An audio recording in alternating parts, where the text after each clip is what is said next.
people argue, well, how can you teach ethics? Didn't you learn ethics at your parents' knee? And by the time you get to business school, our students are average age 26, but even if they're not, even if they're 17, 18, ethics is over. Ethics teaching's over. My response to that is, maybe I have a different way to think about what a business ethics course is and how we teach business ethics. I learned ethics at my grandmother and my parents' knee, but we didn't have any conversations about whether a facilitating payment is a bribe or not. We didn't have any conversations about whether iconic brands like Nike and Coke and Pepsi and others are responsible for who works in their suppliers' factories. That didn't come up. We didn't have any conversation about that. We didn't have any conversation about should you download songs on the internet. We didn't have any conversation about genetic testing and what that does. So what happens is we learn ethics at our parents' and our families' knees, but then lots of new issues come up, and we need to constantly be thinking about these issues.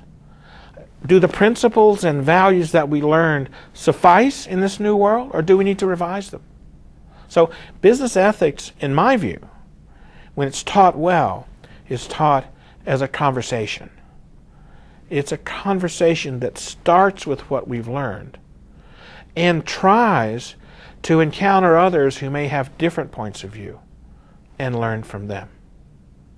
If you see ethics as rules written for all times and all situations carved in stone, and there's no interpretation, no set of facts, no context that's relevant, you don't need business ethics.